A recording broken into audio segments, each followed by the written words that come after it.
I never thought that one day I would hear from my own wife that I should leave my house.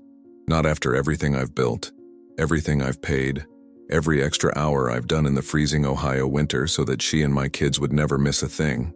But that morning, as I was pouring coffee into the mug, she appeared at the kitchen door, crossed her arms, and said I needed to pack my things. The sentence came out dry, as if she were returning a broken plate to the store. I stood still, with the coffee almost falling off the edge, trying to understand where it was coming from. She said she needed space, that she didn't want to argue anymore, that the house was hers, because she had chosen the furniture. I stared at the window behind her, trying to remember when someone had erased from the world that scripture had been in my name since before the wedding. I was silent, but inside me something screamed. She spoke as if I were invisible. The calm I felt strange, as if my body had decided to think in my place. I knew that reacting in the heat would be my worst mistake. She wanted to hurry. I had time. She said that I made her unhappy, that I didn't contribute emotionally, that she needed peace. But it was curious to see that she always sought peace after an argument about money. Her timing never failed. And as always, I listened, took a deep breath, and tried to keep the conversation civil. Only this time there was no conversation. She wanted to get me out as quickly as possible. And deep down I knew why. She had someone. I had seen short messages, emojis hidden between deleted conversations. Nothing concrete enough for a scandal, but enough to realize that someone was feeding an artificial courage inside her. As she spoke, I remembered when I signed the deed. It was before I got married, before I had any doubts about who I was and what I wanted for my family. I had saved for years. My father always said that documents don't lie, don't age, and don't have an emotional side. My father was right. When she finished speaking, I turned the mug slowly, put the lid on the coffee jar, and asked her if she was sure. She replied that yes, that she wanted the house to herself for a while, that my children would understand. It was curious to hear that from someone who always spoke of union, family, partnership. But partnership does not combine with secrets. And that request of hers had nothing to do with partnership. At that moment, I stopped being a victim. I became an observer. I went out into the backyard, took a deep breath, and let my head work emotionlessly. I thought about my work, my name, my rights, the documents stored in the metal box in the bedroom closet. I thought of my father-in-law, a man who always looked at me askance, as if I had taken something from his daughter by marrying her. I thought of my children, how were probably listening upstairs. I thought of the lawyer who helped me buy that house when I was just an ordinary guy, hoping to build a better home than the one I grew up in. She wanted to pressure me. She wanted me to believe that I had no alternative. She repeated that the house was hers because she took care of everything. He talked about energy, about bills, about the garden. I let him speak. I let the truth circulate on its own, because sometimes the best answer is written in a notary's office. She had greed. I had the documents. I went back inside and said I would, yes, if she did something simple. I asked her to repeat that in front of witnesses.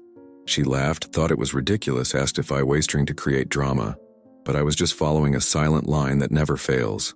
She didn't know that I had already called a journalist friend, someone who worked at the local channel and who was always looking for real stories for the evening news. And he told me that he would stop by to talk, because he was covering a story in the same region. Coincidence or fate, I don't know. I only know that when I told him that there was a story that involved marriage, rights, and a deed, he was interested. No exposure, no spectacle, just recorded truth. When I knocked on the door of the room and told her that the press was coming, her silence was almost a confession. I realized that I didn't have to win by shouting. It was enough to let the truth be shown in front of those who had no reason to protect anyone. She tried to undo what she had said, tried to laugh nervously, tried to change her tone. But inside the car that stopped in front of the garage, I saw my friend getting off with the camera on his shoulder and the microphone in his hand. At that moment, her courage evaporated. When my journalist friend entered the room, she changed her expression as if trying to hide a mistake she made seconds earlier.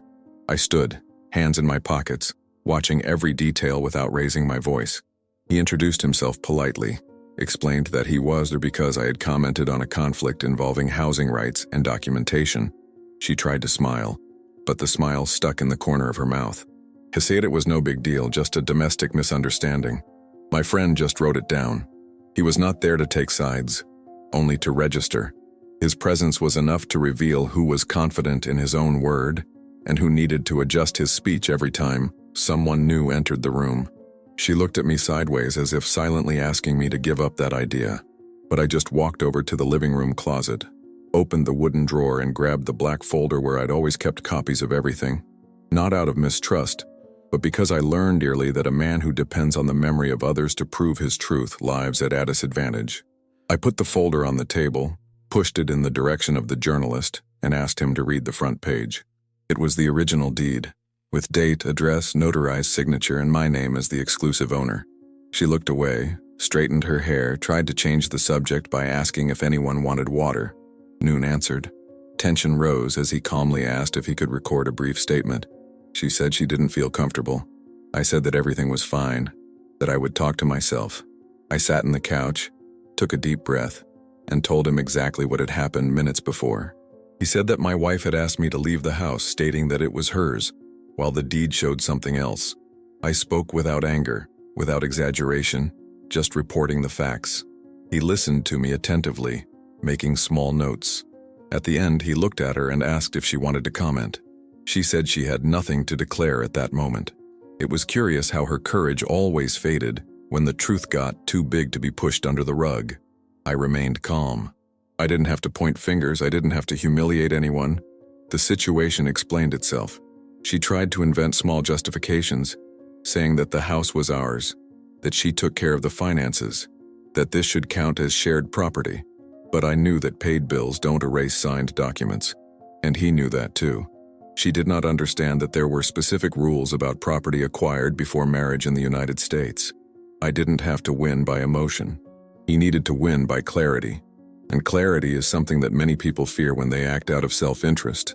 After a few minutes, I excused myself and went to the bedroom to get the metal box where I kept the original copies. When I returned, I laid it all out on the table with slow movements. Purchase contract, proof of my financing at the time, the bank's approval, the letter from the manager who helped me in the process, everything stamped. The journalist looked at me as someone who understands that he is facing a story that does not need to be pushed, just told. She began to pace, repeating that it was going too far, that it could damage the family's image. I replied that I was not the one who was creating trouble, just showing what already existed.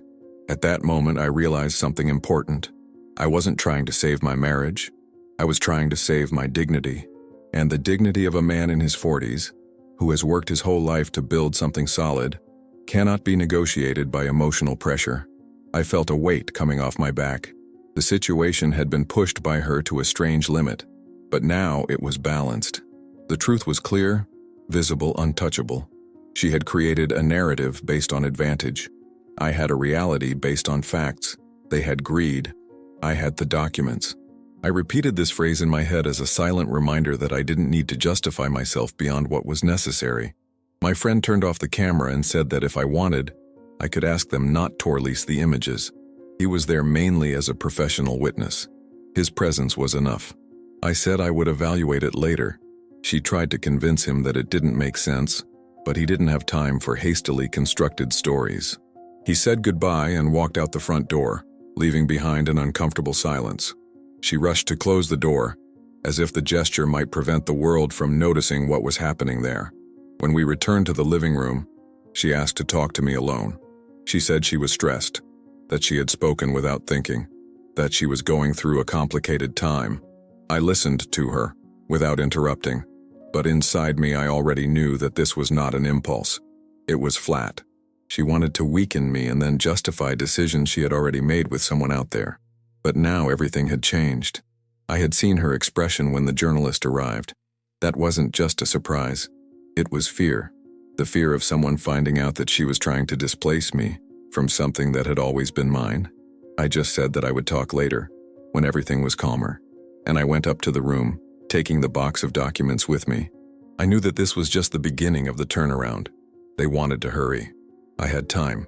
When I got to the room and closed the door, I leaned the box of documents on the floor and sat on the edge of the bed. The house was silent, but it was a fragile silence, as if everything was about to break. I looked down the hall and realized that my oldest son was standing there, half hidden behind the wall. He quietly asked if everything was okay.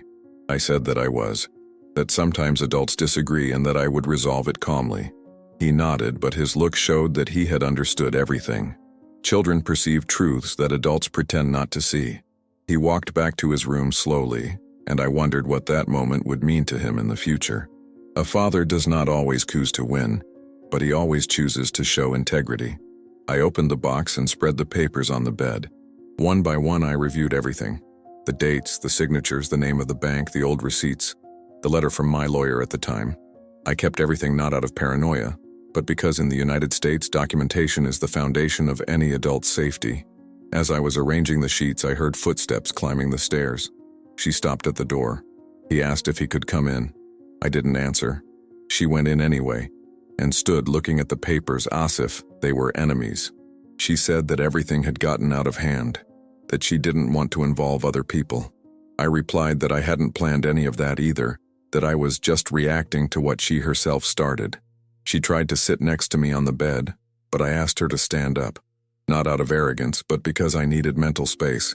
She said that she felt pressured, that she was tired of the marriage, that we had both changed. I heard everything.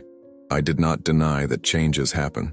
But I also knew that no one makes a drastic decision like kicking their husband out of the house without having someone whisper confidence in their ear. She looked away when I said that. Her reaction said more than any words. I was silent for a few seconds. She began to cry. He said he didn't want to lose his house, that he didn't want to create a scandal, that he didn't want the neighbors to know. It was curious how people who live by appearance fear the truth more than their own flaws. I saw her running her hand over her face, trying to control her tears, but I had already learned to differentiate tears of regret from tears of strategy, and those were tears of fear of consequences. I said I did not intend to expel her, nor to create war. The house was big enough for everyone to have their own space, but I made it clear that she would never repeat that the house was hers, not after trying to push me out like I'm an inconvenient guest. She wanted to negotiate. He asked if I could leave the documents in storage and pretend that nothing happened. That hit me in a strange way. How does someone ask to erase something that caused such a big wound? How does one try to turn emotional aggression into a misunderstanding? I took a deep breath and said no. That wasn't how I lived my life. I always faced my mistakes, and I expected the same from those who shared a roof with me. She stood still, not knowing how to respond. It was at that moment that I remembered a phrase from my father. When someone tries to reduce their story, increase the light on the facts. And that's what I did. I took the marriage contract, the document of purchase of the house, and put it in front of her. She said she had already understood. I replied that I wasn't showing it for her to understand. I was showing it to make it clear that truth is not negotiable. She asked to talk later. He said he needed to think, and he went down the stairs like someone who comes down seeing everything for the first time. I sat there staring at the documents and realizing that the confidence I had in my marriage had taken a hit that might not be repairable. When she tried to get me out of the house, she pulled me out of an illusion that I had held for years. I spent the rest of the afternoon making a mental list of what I needed to protect. My dignity, my relationship with my children, my job, and the stability that it took me years to build. I understood that that episode was not just about home. It was about respect, about borders, about not allowing anyone to rewrite my story to serve interests I never shared. When night fell, I heard the noise of the garage opening. She left by car. Maybe to think, maybe to talk to someone. I didn't follow her. I didn't question her. I was tired of trying to correct attitudes that were not mine. I prepared dinner for my children, helped with school assignments, and put everything in order. They deserved normalcy, even when the world outside seemed tilted. After they slept, I went down to the living room. The house was dark and quiet. I sat on the couch and looked at the door through which my journalist friend had entered hours earlier. That moment had changed the course of everything. I realized that a public truth had more force than any private discussion, and I still had something to do. Something that would end the doubt once and for all. Something that would show, without shouting or arguing, where the truth was and where the intention was. I knew that the next step would be definitive, and I was ready. She returned home close to midnight. I heard the car pulling in slowly, as if she was trying not to wake anyone up. But I was awake.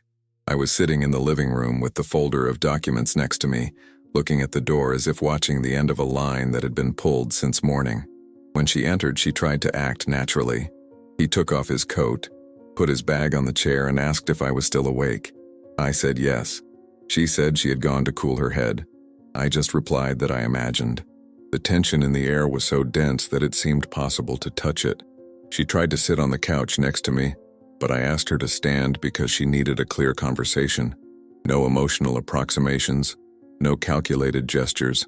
She crossed her arms and waited. I said that what she did that day exceeded any boundary that I considered acceptable within a marriage. I said that she had put me in a humiliating position and that she tried to erase it later, as if it was just a bad moment. She opened her mouth to answer, but I raised my hand, asking for silence. For the first time in a long time, I needed to be heard without interruptions. She stood still. I talked about the years of work, about the overtime, about the financing I carried alone, about the dream I built with effort before I even met her. I said that when I signed that deed, it was with the intention of creating a solid home, not a weapon that someone might try to use against me.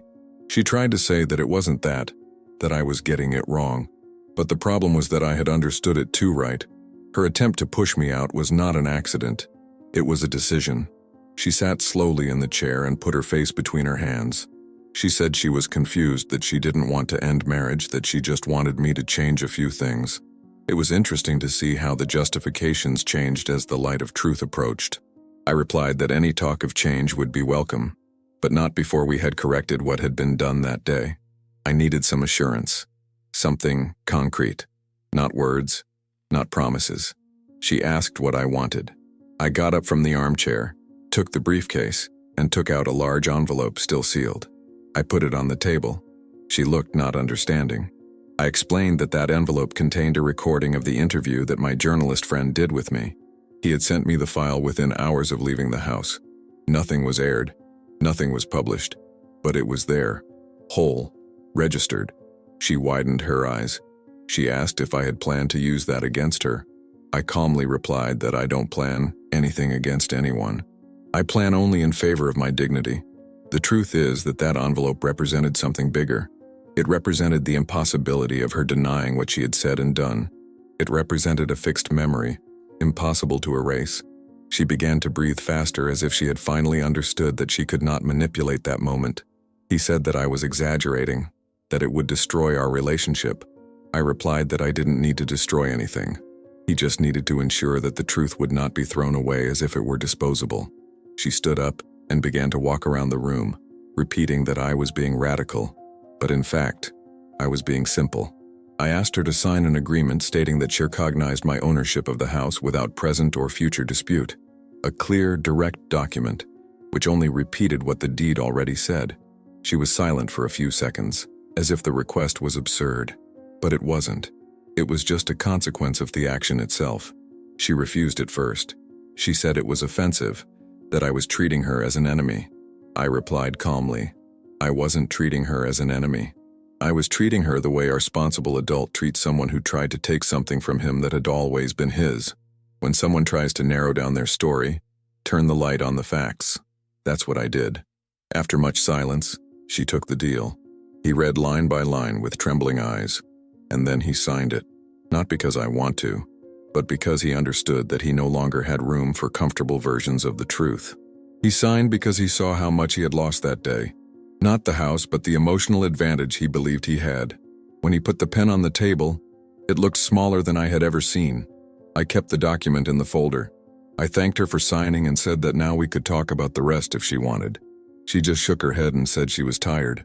He climbed the stairs slowly, dragging each step, like someone who finally understood that the truth, when it appears, does not need to raise its voice. I stood alone in the living room for a few minutes, staring at the front door, the same door where, hours before, the press had stopped, the same door through which the truth entered that day. Fooling someone is easy. It is difficult to beat someone who has woken up. I turned off the lights and went upstairs. There was still one last step I needed to take, something that did not involve confrontation, something that would close the cycle with the same firmness with which he began, and I was ready. The next morning I woke up before the sun. The house was silent, and for the first time in a long time that silence did not weigh on me. He looked clean, firm, as if the air had been renewed after all that had happened. I went down to the kitchen, prepared coffee, and sat at the table with the paste still next to me. I didn't open it. I didn't have to. I already knew that the cycle that started the day before was practically closed.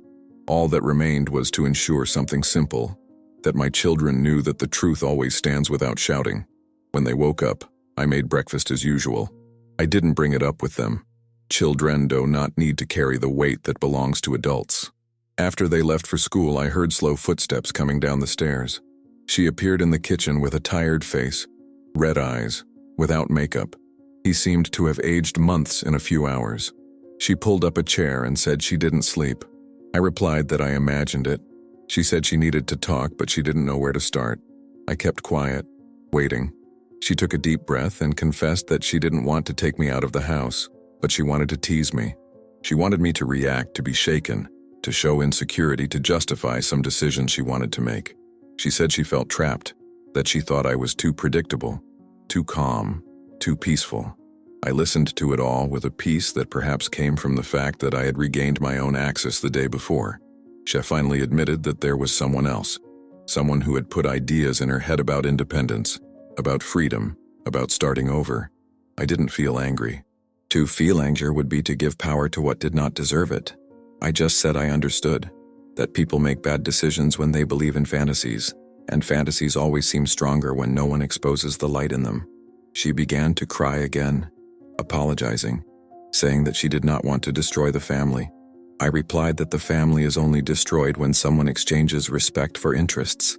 And she understood the sentence without me having to explain. After a few minutes, I asked her to be honest with herself and me. I asked her if she wanted to stay married or if she wanted freedom. She was silent, a silence that said more than any words. And in that instant, I realized that I didn't need an answer. The truth was already there, clear, standing between us like an open door.